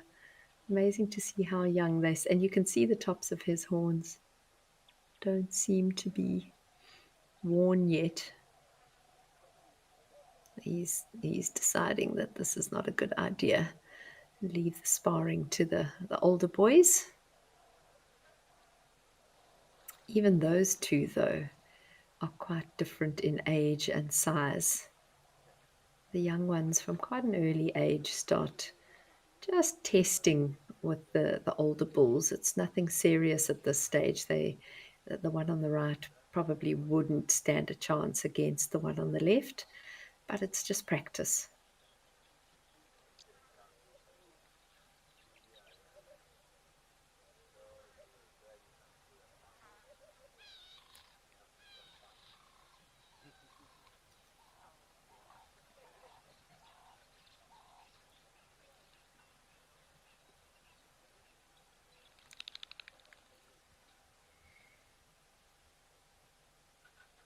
You can see the protrusion in the middle of the forehead of the larger male on the left. And that's also a consequence of all the sparring that they do. They end up with these bumps and lumps on their skull. The more they kind of hit into each other and spar with one another, the more lumpy and bumpy that skull becomes. It's probably a protective mechanism to try and keep the brain from receiving the shock of the blows, because they can really hit each other very, very hard and hit into their sparring partners very, very hard.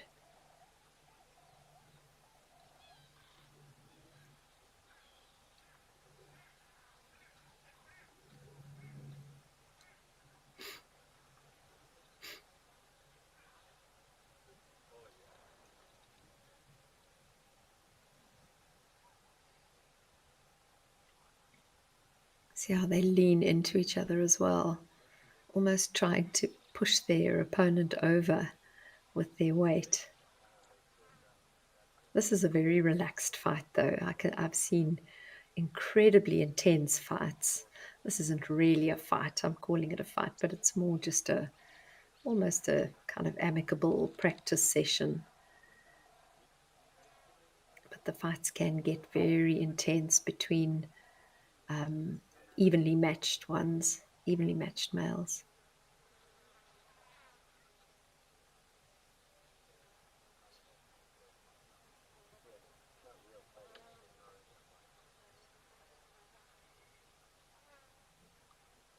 It's also interesting to see how in between bouts of kind of sparring with one another, they stop and they have a little look around, a little listen, always on the alert.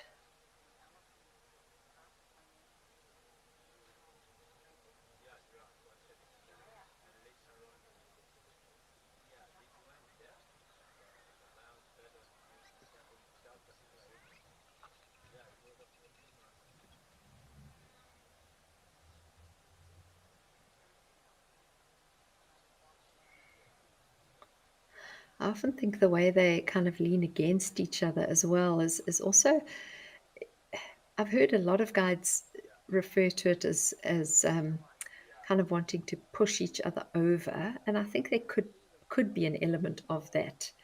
And I've said that myself on many occasions. But to me, when you watch them do this, it's also almost a way of balancing themselves and keeping themselves upright, because when they're swinging that neck around like that heavy neck and head, it would probably be quite easy for them to topple over or to kind of topple themselves off balance. And so leaning up against a partner like that just helps keep themselves upright as much as it is probably pushing the other one off balance.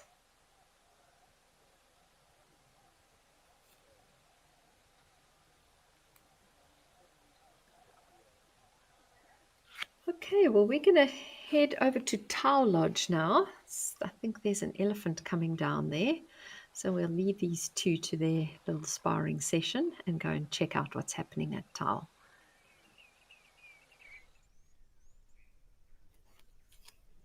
Oh, wow, look at this guy. He's had a very interesting mud bath somewhere by the looks of things.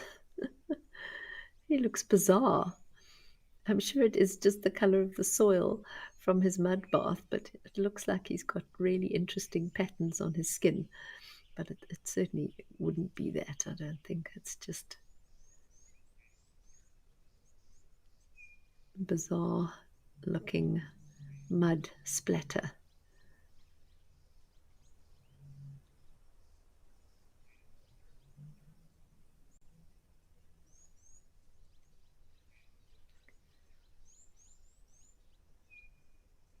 Trying to work out what those very white markings are on him.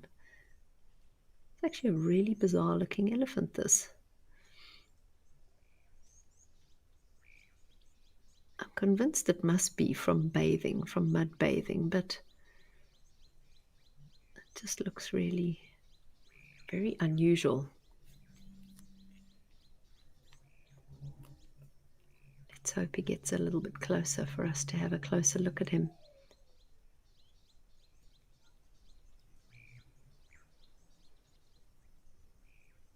Lovely to see all the flowers in bloom, all the butterflies. Towers looking lovely and green.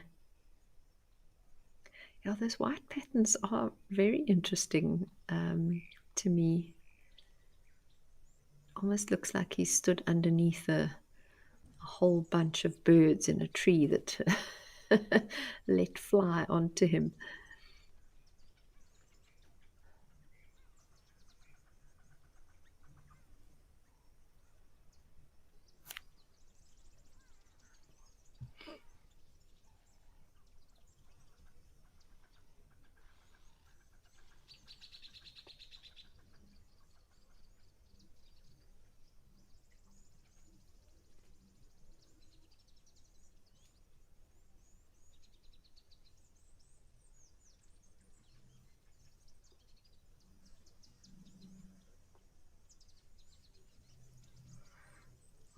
wish he wasn't going further away, because I'd love to get a closer look at what's actually going on with his skin there.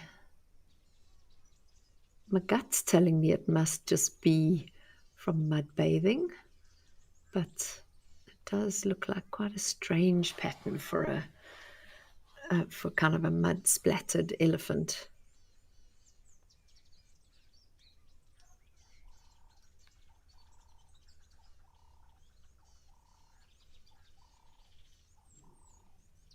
Even the back of his ears seems to have some kind of weird light and dark patches.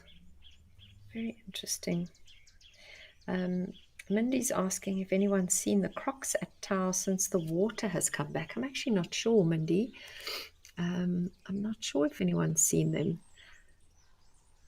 I haven't watched live at the waterhole since the kind of heavy rains that happened in the country over the last couple of weeks. So I'm not sure if the crocs have been seen, but I'm sure they'll be around.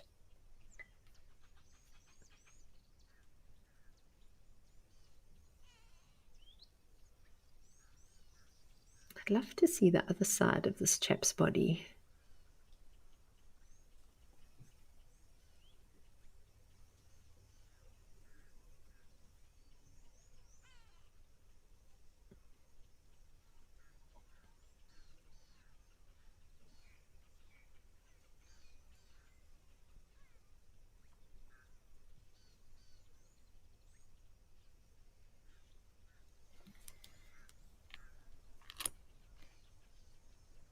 Makes such a pretty picture, doesn't it, with all the yellow flowers in the foreground.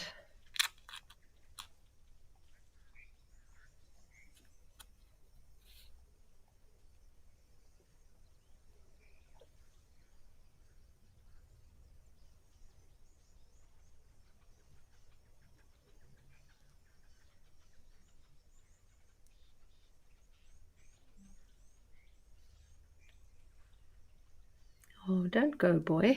I'm keen to see more of you.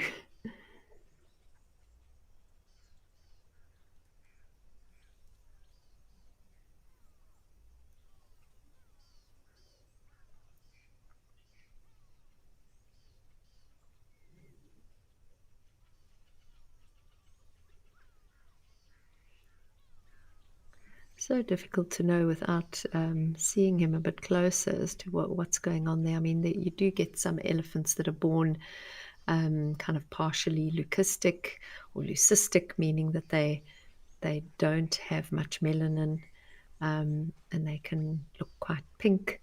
But this weird patterning on him, I don't think is that.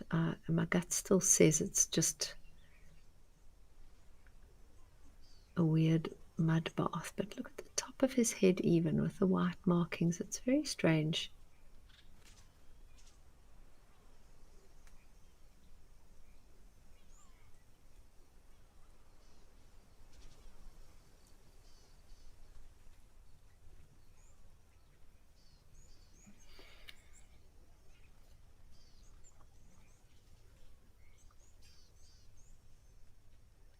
I'm sure he must have just found some red mud somewhere. Now that I'm seeing the other side of him, I think he's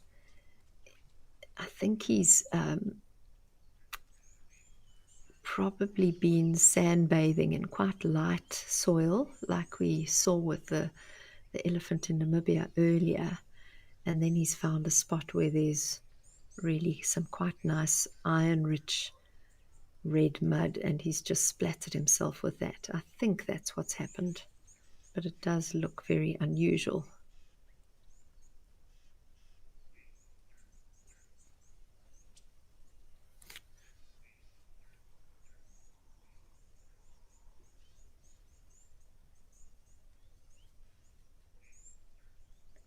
While we're watching this elephant, I just want to talk to you a little bit about a safari that's going to be taking place in Mabula with Steve Falconbridge from the 24th to the 29th of May 2025. So this year, it's a 6-day, 5-night stay, and there are 8 spots available. It's going to be an exclusive group tour, and it promises thrilling adventures as you revel in the sheer variety of animals, birds, and plant life in Mabula and the diverse landscapes.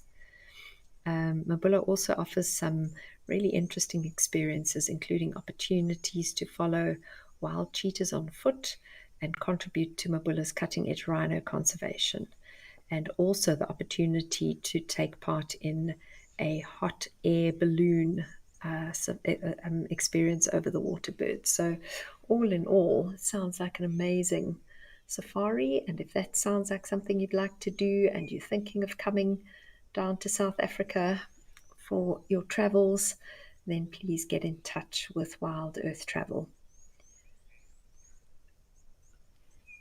The Waterberg is not too far, Tau, should I say, is not too far from the Waterberg or Mabula.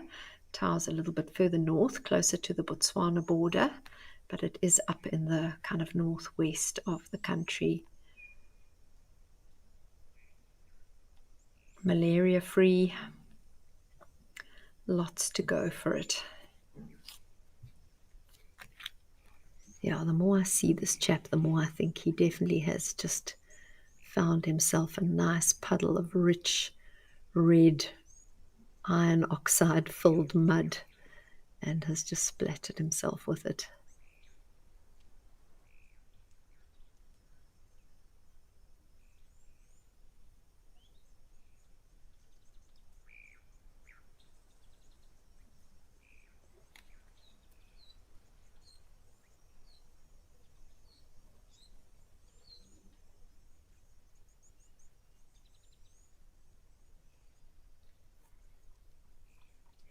Danny, you asking if you get albino elephants? I think there certainly have been albino elephants that have been born. And, you know, an albino obviously has a complete lack of pigment. So their eyes would be pink and their skin would obviously be very, very light in color. Probably more common is leucism, which is where there's just a less dark pigment in the animal, and this you find leucism amongst birds, and various predator species even can be partially leucistic, and so it is something that happens. It's not common, and often the animals don't survive to maturity. And that could be because it just makes them stand out more, makes them more visible to predators. It can also make them susceptible to sun damage. And often their eyesight is infected as well. It's not infected, affected. It seems as if along with albinism or leucism comes difficulties with eyesight, leading to partial blindness or complete blindness. And so because of those factors, animals with those characteristics often don't survive to maturity.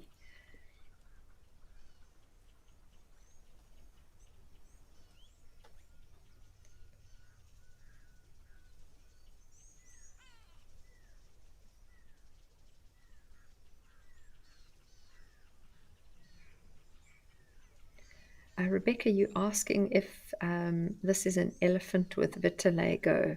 That's where you have those patches of different colored skin. And I don't think so. When I first saw him, I wondered, but I think he's just had a mud bath in some very, with some very red soil, very red mud.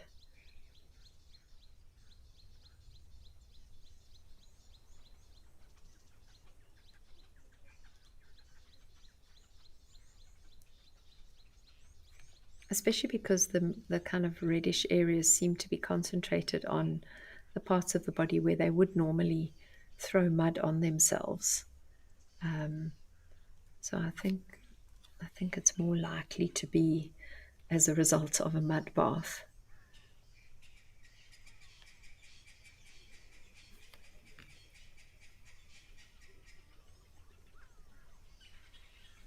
Oh, those Egyptian geese in the foreground are enjoying grazing in this beautiful flower meadow.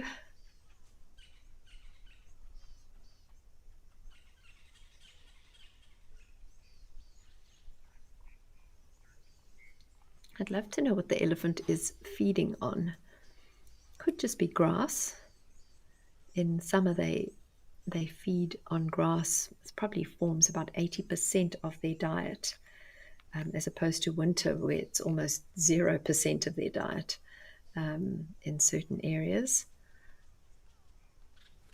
But I can't see specifically what he is putting into his mouth, whether he's feeding on those yellow flowers or not. Juliet, you say you haven't had a chance to see the waterhole for a while and you wouldn't have recognized Tao. What a change. Yeah, it is amazing. So different to when I did my last episode of Live at the Waterhole, where everything was just so dry. Here at Tao, you can see that the rains have fallen and the environment has responded to those rains. It's just beautiful.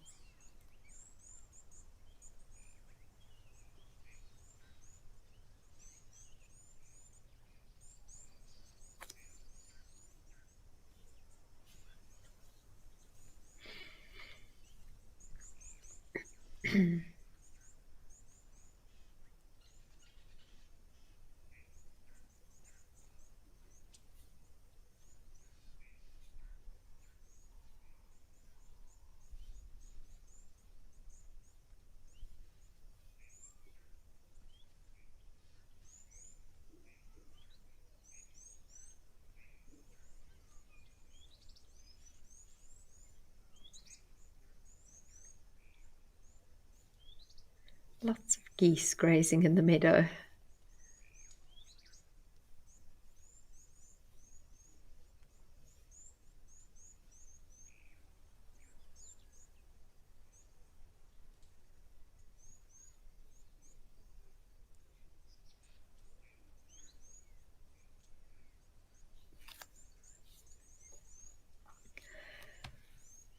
Gosh, well, we are coming to the end of our show, and it's been a real awesome one. It's been so lovely. Jumped from quite a few different waterholes to different waterholes, seen a lot of different species today. My highlight has probably been the Hartman's mountain zebra. It was lovely seeing them and seeing them alongside the plain zebra.